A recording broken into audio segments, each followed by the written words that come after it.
Lepo pozdravljeni. Predstavil vam bom element občinskega prostorskega načrta, ki se nanaša na pogoje umeščanja v prostor in izhaja iz Zakona o vodah. Opredeljuje se pa za tem umeščanjem poplavna varnost in pogoje umeščanja na območjih, ki so izpostavljene poplavni nevarnosti.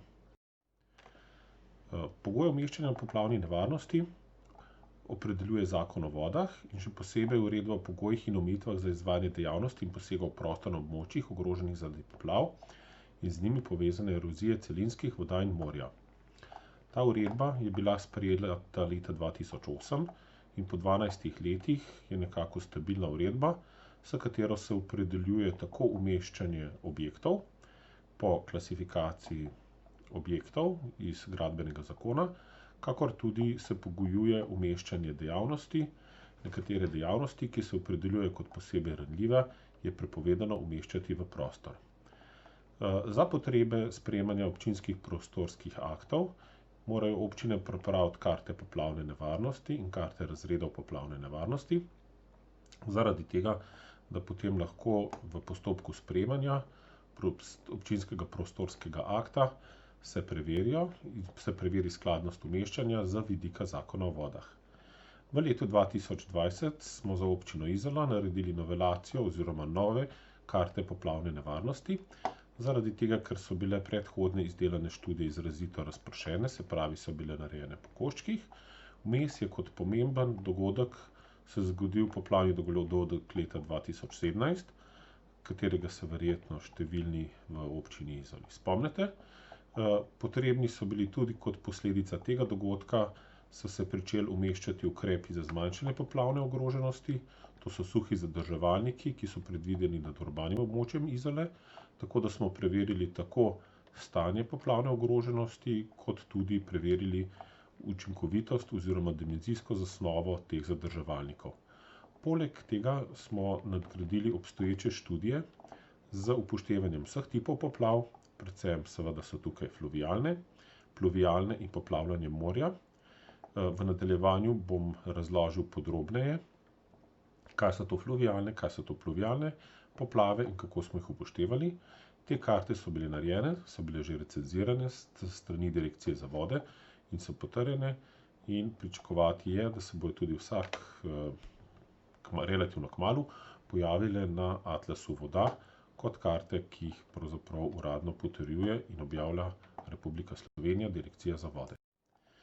Karte poplavne nevarnosti, kot sem že prej rekel, ogrožajo fluvialne poplave, to so poplave iz, v tem primeru, urbaniziranih vodotokov, pluvialne poplave, ki nastajajo zaradi padavinskih voda na urbanem območju Izole, in poplave zaradi morja, ki jih povzroča predvsem visoka plima, valovno in vetrovno stanje voda, pravzaprav pa tudi lastno nihanje Jadranskega morja. Študija je zajela vse te tipe poplav, kar je bila pomembna nadgradnja, in ugotovili smo in potrdili, da so bile poplave leta 2017 predvsem pluvialne poplave. Tukaj na sliki vidimo elemente povezanega hidrološko-hidravličnega modela. V sami osnovi vsaka celica, ki jo vidimo tukaj, predstavlja eno tako opredeljeno povodje, hkrati pa tudi vsaka celica predstavlja hidravlični element za propagacijo in izračun hidravlika. Zaradi tega vidite, da so na območju vodotokov te celice izrazito zgoščene, da lahko na ustrezen način modeliramo pojave, ki so pravzaprav relativno majhni, kot so hidravlični pojavi. Odtoki s površin so pa opredeljeni z večjimi celicami, ki jih vidimo tukaj zgoraj. Fluvialne poplave, na sliki vidimo karte poplavne nevarnosti, so fluvialne poplave, ki nastopajo zaradi tega, ker je pretočna kapaciteta vodotokov presežena. Tukaj vidimo na iztočnem delu pred morjem vodotok Rikorvo. Pogosto na urbanem območju Izole fluvialne poplave se dogajajo zaradi tega, ker pride do nekaterih ovir, kot so podimenzionirani pretočni objekti, kot so mostovi, križanja in podobno. In za izboljšanje stanja, predvsem za preprečevanje fluvialnih poplav, smo preverili in dimenzionirali volumsko dimenzionirali predvidene suhe zadrževalnike, ki se v tem postopku zdaj že ne samo, da se umeščajo v prostor, ampak se razvija njihova idejna zasnova, skladno z vsebinskim in postopnim razvojem tovrstnih ukrepov. S temi zadrževalniki se bojo razbremenili vodotoki in bojo omogočali večjo pretočnost oziroma zmanjšanje poplavne ogroženosti. Pluvialne poplave nastanejo običajno zaradi tega, ker sam dež pada in pravzaprav so odtočni elementi tega drenažnih sistemov, se pravi meteorne odvodnje se tudi reče temu, preseženi, voda zastaja. Tukaj vidimo pred nami pluvialne poplave, kot se vse zgodilo oziroma bi se v 100-letni povratni dobi zgodile na območju poplav, livat. Območje livat je nekoč imelo odvodnik meteornih voda, ki je bil potem modificiran, delno odstranjen. Zaradi tega je tukaj situacija praktično izredno problematična, kar je potrdil tudi dogodek leta 2017, ko so bili številni objekti, predvsem njihovi podzemni pa pritlični elementi, zaliti. Poleg vseh teh je kot spodnji robni pogoj bil upoštevane tudi poplavljanje zaradi morja. Poplavljanje zaradi morja je enkrat se zgodi za ustrezno določeno povratno dobo, ki je bila določena v študiji leta 2014. Upoštevali smo jo tudi kot spodnji robni pogoj v naših analizah, se pravi od zgoraj pritečejo poplave, od spodaj pa za koincidenčno povratno dobo se zgodi visoko vodno stanje na morju. Pri tem je potrebno še posebej opozoriti na to, da se skladno s prognozami, predvidenimi podnebnimi spremembami, je že mogoče opazovati tudi pri nas postopen dvig srednje morske gladine.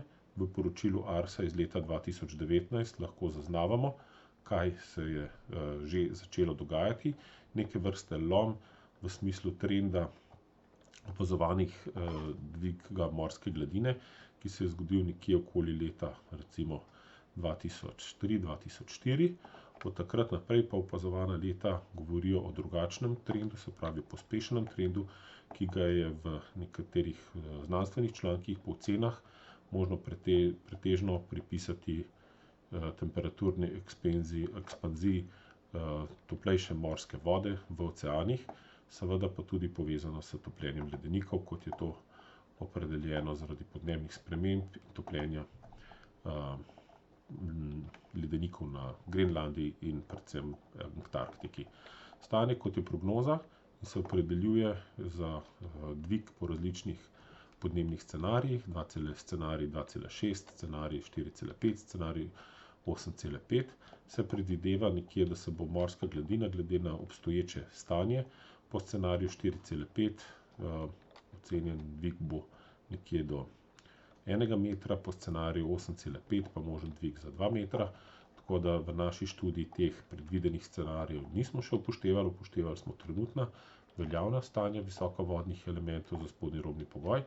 Ne glede na to pa je pri umeščanju v prostor vendarle za premislekom potrebno upoštevati z vidika izvajanja omilitvenih ukrepov za nove umestitve tudi predvidene scenarije, ki se bodo zgodili še v tem stoletju.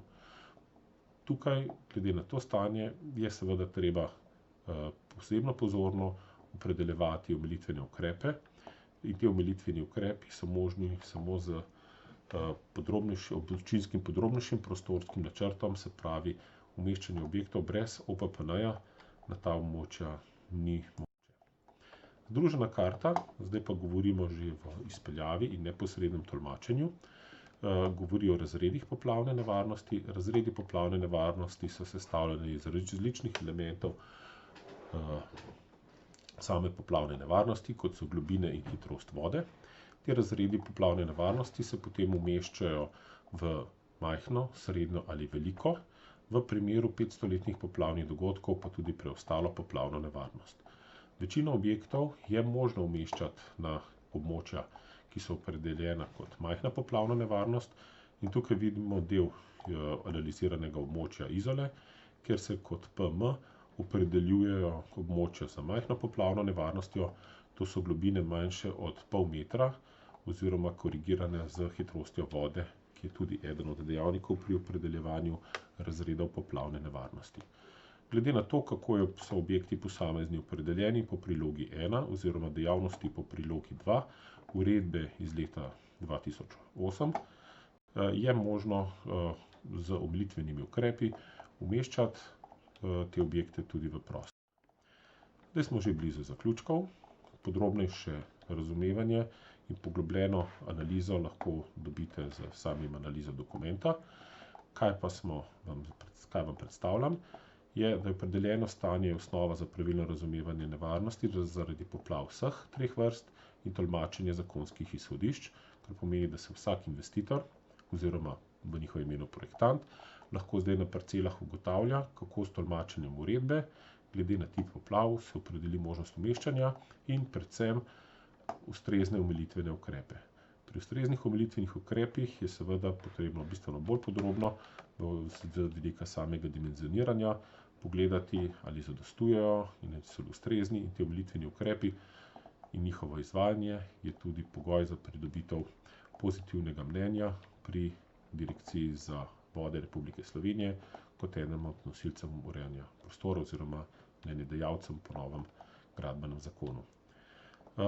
Pri tem bi želeli izpostaviti, da je občina Izola oziroma njen amfiteater izrazito izpostavljen predvsem, tako kot sem prej prikazal, pluvialnim poplavam, se pravi poplavam, ki nastanejo zaradi močnih, intenzivnih padavinskih dogodkov na samem urbanem središču in zaradi odtoka vode iz teh neprepustnih površin. Pri tem bo ta karta, ta model, ki že izkazuje problematično stanje, je seveda narekuje, da bo treba delati na izboljšavah. Poleg tega, da se izboljšuje sam sistem odvodnje teh padavinskih voda, je potrebno razmišljati o zadrževanju teh padavinskih voda, da se ne poslabša stanje lastnikom zemljišč dolvodno. Tisto, kar je pa seveda potrebno poleg tega še izpostaviti, pa je izvedba za razpršenega zadrževanja, se pravi, da vsak objekt, vsak lastnik na svojem zemljišču zadrži vsaj do tisti prvi naliv in preko mehanizma za razpršenega zadrževanja se je tudi možno lažje, naprimer z zelenimi strehami, z zadrževanjem v zbiralnikih za deževnico, uspešneje prilagajati na podnebne spremembe, zaradi tega, ker ta ista voda je potem v kasnejšem časovnem obdobju, recimo poleti, potrebna za zalivanje zelenic in druge pomembne rabe vode. Zdaj to, kar je zadnja točka, pa govori o teh procesu, ki teče trenutno. Občina je na podlagi izdelanega modela skupaj z državo, zaradi tega, ker država je nosilec investicij v vodno infrastrukturo, pričela že z razvojem investicije v suhe zadrževalnike, kar bo razbremenilo preobremenjene vodotoke in v naslednji fazi omogočalo tudi priključevanje odvodne padavinskih voda na njih. Za podrobnejše informacije pa vas vabim, da si pogledate samo dokumentacijo, pravi same izdelana poročila o modeliranju poplavnih nevarnosti, razredov poplavne nevarnosti in tudi upoštevanju omilitvenih ukrepov. Preko samih občinskih služb pa lahko nam posredujete tudi vprašanja, na katera vam bomo z veseljem odgovorili. Hvala lepa.